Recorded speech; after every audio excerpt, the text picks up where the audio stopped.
Hola, buenas noches. Soy Matilde Guerrero Pacheco, estudiante de la licenciatura en Derecho. Mi matrícula es la MX 005191. En esta ocasión les voy a hablar sobre lo que a mí me pareció más importante del curso de Derecho Constitucional y Administrativo.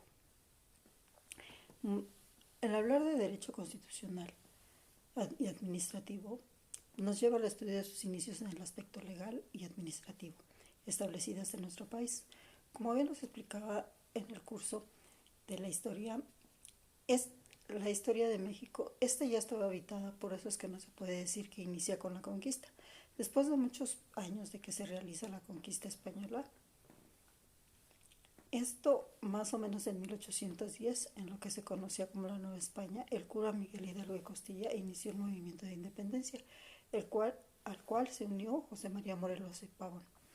Y en 1813 publicó el texto Los sentimientos de la nación, en el cual abolía las castas y el tributo indio, así como la esclavitud.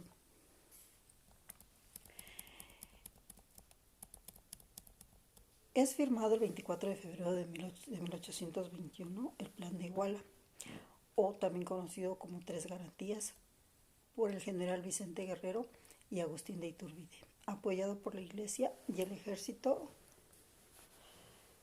y la oligarquía, en donde se acordó la igualdad racial, la conservación de la religión católica, la implantación de una monarquía constitucional.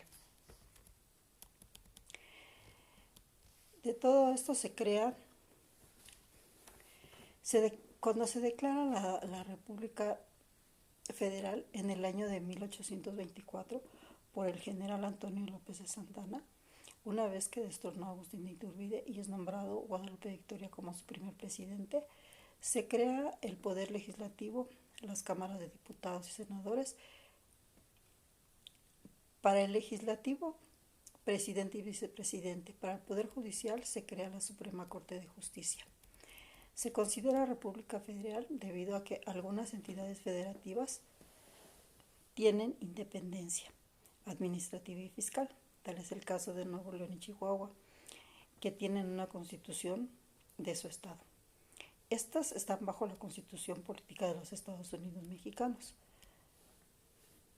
Hablando de la historia de la Constitución, empezaré por la Constitución de Cádiz, que es considerada como la primera en la nación. Esto se debe a que se promulgó cuando México era todavía una colonia española. Esta Constitución de Cádiz, surge cuando la Nueva España se encontraba en la guerra por su independencia. Se vivía en España una reforma política que inició en Cádiz, que es de donde surge su nombre. También de la Constitución de Apatzingán. Esta constitución reside en la Declaración de la Independencia y la Soberanía del Pueblo Mexicano, la manifestación de los derechos de la ciudadanía, la instauración de la división de poderes del Estado legislativo, ejecutivo y judicial. En esta se establece que todas las personas nacidas en territorio nacional son mexicanos, con los derechos de igualdad para todos, además de que todo ciudadano imputado por algún delito es inocente hasta que se demuestre lo contrario. También vimos lo que es el derecho civil. Después de haberse independizado México en España, surge el primer Código Civil. Este se creó y aplicó en el estado de Oaxaca, basado en el Código Napoleón. Establecido en el Código Civil y es el encargado de regular todas las relaciones civiles legales de todas las personas físicas en la cuestión jurídica y pública, siempre y cuando actúen como particulares o privadas. Las leyes de reforma en el terreno político vinieron a transformar drásticamente el terreno político, eliminando la posibilidad de establecer una república liberal católica, poniendo por encima al Estado en cualquier relación con la Iglesia. Gracias a estas leyes se crearon dos instituciones civiles muy importantes, que son la ley del matrimonio, que establece que se reconoce el matrimonio como un contrato civil que se contrae válida, lícitamente válida ilícitamente únicamente ante la autoridad civil. Anteriormente se tenía que pedir permiso a la Iglesia para que ésta tuviera validez. La Ley Orgánica del Registro Civil. Esta creación del registro civil permitió que los actos de las personas físicas puedan ser registrados por funcionarios especializados del tipo civil. Lo relevante es que los documentos que se originan de estos actos tienen probanza plena en la actualidad.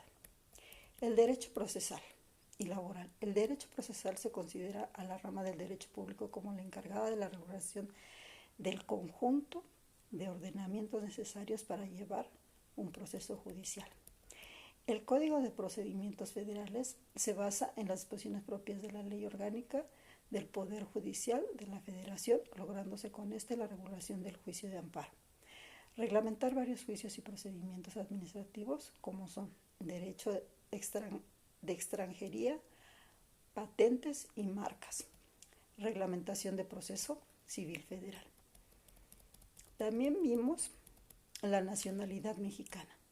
La nacionalidad mexicana está establecida en la Constitución Política de los Estados Unidos Mexicanos, la forma en que se otorga, y es regulada por diversas leyes secundarias como son la Ley de Nacionalidad, la Ley General de Población y Reglamento de la Ley de Migración. La obtención de la nacionalidad mexicana por naturaleza es forzosamente necesario expresar la voluntad de adquirirla. Para esto se requiere el documento expedido por el gobierno que otorga a un extranjero, donde acredita su residencia temporal o permanente en México. Inversión extranjera. Esta se refiere a la principal fuente de ingresos. Se lleva a cabo cuando otros países deciden invertir en México.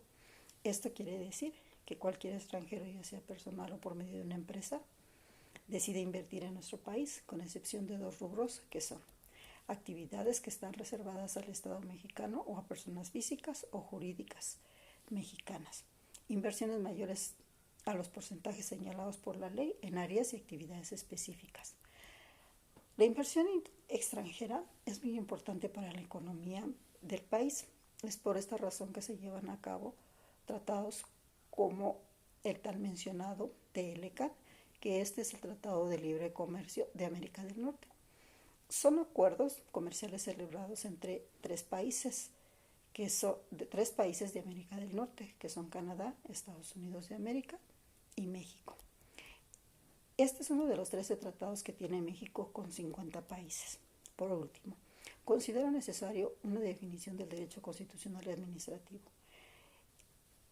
Esta definición es la rama del derecho que estudia todo lo que se relaciona a la forma de Estado, de gobierno de los derechos fundamentales y de la regulación de los poderes públicos, así como de las relaciones entre los poderes públicos y ciudadanos. Muchas gracias.